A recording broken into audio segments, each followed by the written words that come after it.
As you all know, Justin the Highlight Gaethje recently became the UFC lightweight champion at the ripe old age of 37. The entire goal of today is to kind of look through Justin Gaethje's entire UFC career. I was going to say MMA career, but no, we're not going that far. We're going to look through his entire UFC career, obviously his record, his accolades, his opponents, who he's lost to, who he's beaten. Just going to look through it, kind of maybe glaze Justin Gaethje a bit. I think he's pretty much a legend, potentially top 5 lightweight all time. He's held every belt the UFC's ever had. Crazy. Let's get straight into this. Another fun fact is that Justin Gaethje has had 16 UFC fights, and in those 16 fights he's had 17 bonuses, which is insane, because you get like the fight of the night bonus or the performance of the night bonus, and he maybe even got a finish bonus for finishing Taporia. Justin Ray Gaethje, he was born on November 14th, 1988. He's got a twin brother, just like me. He's just like me for real. He's 5'11", similar to me, just like me for real. He says he's lonely, just like me for real. No, I'm kidding. He's the number 1 lightweight.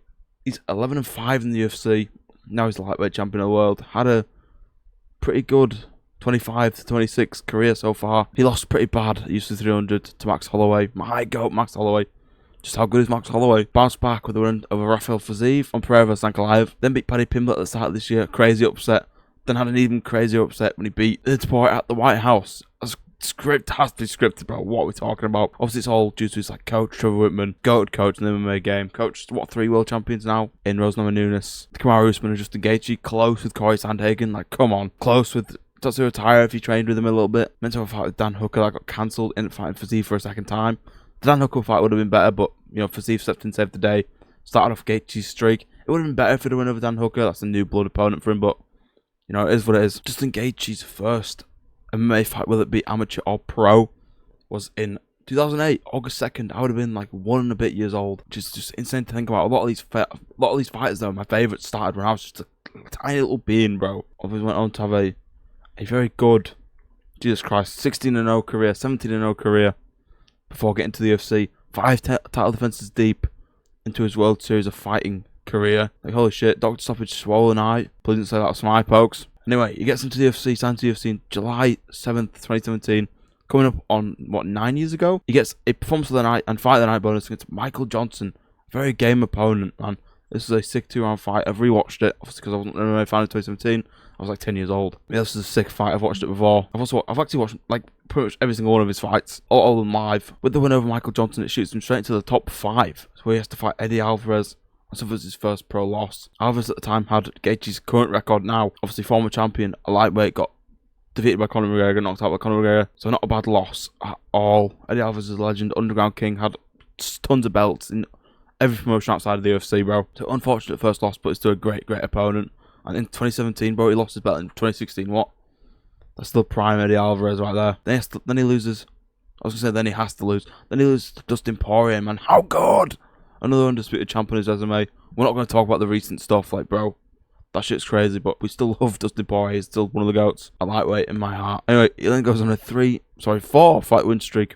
So look, all bonuses, by the way. He loses and he gets a bonus, brother. Knocks out James Vick viciously, bro. That tower went falling straight over. Beats Edson Barboza. Bro was flying. Round one. Hooks uppercuts. He gets mad at the referee in this fight for not stopping it sooner, because obviously Gaethje can tell that Donald Cerrone is not in the fight anymore.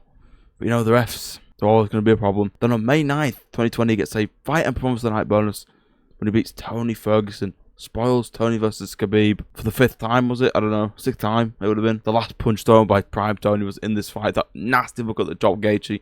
The only knockdown of the entire fight. Just absolutely insane, man. Gaethje's a legend, man. Look at these losses, man. Just staring at Khabib, Charles, Max, Dustin, Eddie Alvarez. There is 5 losses, right? Every single one of them was a champion in a weight class or another. Technically a lightweight champion, but by being the BMF, and he's now currently the BMF, and he's now retired, undefeated. He was interim champion. He was undisputed. Bro, it's insane. He then fights Khabib for the belt and gets submitted. In this fight, I think Khabib turned him away from his family, so his family couldn't see him getting choked out. So nice. Another issue with the refs in this fight is Gaethje tapped 3 times, like he said on the recent Rogan podcast. And the ref was like, nah, you didn't tap. You're not the type of guy to tap. Even though he tapped 3 times, you could all see it. So yeah, he loses his first undisputed title shot to a lightweight great in Khabib. He then beats Michael Chandler by unanimous decision. A pretty close fight, pretty competitive fight. It's a pretty good fight too, man. He took a long time off, over a year off. I don't know why, probably just to improve, I guess. Then beats a Michael Chandler that had only 1 loss in the UFC at that point, and that was to Charles. He fought Dan Hooker, lost to Charles for the belt, which he put up a good fight in. then lost to Gaethje, and that kind of like spiraled off his career. Unless he beat Tony right after, right? You're down Charles, Justin, then Tony gets the Tony win. There's Dustin, Charles, Paddy Pimblett, Mauricio Rufy. People forget, man, Justin Gaethje is the destroyer of careers. No, he's not really. He did send Tony off. He then fights Charles for his second undisputed shot at the belt. Loses by submission again. Gets knocked down early. It's a firefight. Great fight. No bonuses in this fight, man. Why? It was a sick first round, but I guess probably didn't go long enough to get a fight of the night. And obviously, he didn't win, so there's no performance of the night for him. Loses to Charles. Charles has an epic moment. Charles solidifies himself as a great lightweight. Charles didn't defend the belt because he missed weight, right? Or they say he missed weight, even though I think the scale's fucked up. He's then given Rafael Fiziev for the first time in London for Edwards Usman 3. I don't think if I watched this fight, I can't lie. It's never really interested me that much, but Fiziev's obviously good. 12-1 at the time as well. Gives him his second professional loss. Moving on from that fight, he then fights Dustin for the BMF belt. Wins by crazy head kick in round 2. Good competitive first round. Then Gaethje just like kind of flukes a head kick. I don't really want to call it a fluke, but kind of a bit of a fluky head kick, bro. If you ask me, in Salt Lake City, they're obviously sweating bad in the first round because the altitude is just insane. But it was a great performance. Beats Dustin Poirier for the BMF, which means Dustin never got undisputed or the BMF. Like just wrong place, wrong time. But he has wins over all his like champions and title challenges. He then fights Max Holloway, the GOAT, at UFC 300. I have this like prime bottle from UFC 300. Might be gimpy for having that, but I think it's cool. I'll get Max to try to sign it one day. Max Holloway beats up Gaethje, man. It might be 4-1 going to the fit. It was almost going to be a decision. Last second, Max knocked him out with an overhand. The swinging, did the point down. Bah, bah, bah, bah.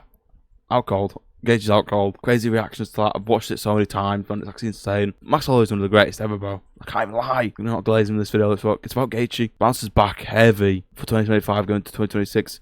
Fights Fiziev again. Meant to be Dan Hooker like we mentioned before. Wins that fight. I think it was a close fight, but I think the clinch uppercuts are so nasty from Gaethje. He's so good at landing that shot. Like a collar tie uppercut. Just fucking nasty, bro. It's nasty. Then his leg kicks are just devastating. Just power. He's got like scratching punches where like you like loop it. Like try to like scratch your face off. And that's why Paddy and Ilya look so bad after the fights. They look scratched. They didn't look like punched, like bruised and banged up. They look scratched. He fights Paddy Pimblett, UFC 324, the first Paramount card. Wins that fight by unanimous decision. Paddy took a beating in that fight and survived to the end. Poirier could not do that, bro. That gives me more hope. Paddy Pimblett's like future UFC run. I think he beats BSD. Then he beats Poirier in Poirier's return. I think he fights Justin again, or Charles, if Charles wins the belt off Justin, or Arman if Arman wins the belt off Justin. You know, never know where the UFC's going to go with matchmaking these days. He wins that fight. Back and forth war. His most recent fight of his UFC career, 16th fight. His 33rd fight overall, I want to say. He beats Ilya Poirier, man. One of the nastiest dudes in the UFC. Like the second huge upset by an American this year. First it was Strickland and Khamzat. Now it's Poirier, Gaethje. Man, I wish I did like a fight companion for this fight. Obviously, I couldn't get around to it because the timing and stuff has been on Sunday. Such a weird timing for an event like this. But it is what it is. Just looking through his career, man. The losses to former champions, man. It's just goated. Honestly, it's just goated. Justin Gaethje's had a Hall of Fame worthy career for sure. Just wanted to run through his whole career. I have a lot of respect for Justin Gaethje. Even though I'm a big Ilya fan, a big Paddy fan, big Max fan, big Dustin fan. He's beaten all the fan favourites. Your favourite fighter's favourite fighter. That was my career recap of Justin Gaethje. Please like, subscribe, leave a comment if you want me to do one of these for anyone else. I'm going to be doing a Tom Aspinall rant closer to his next fight with Silgan. He's back to train now, which is exciting. But yeah, I'll see you guys in the next video. Take care. Peace.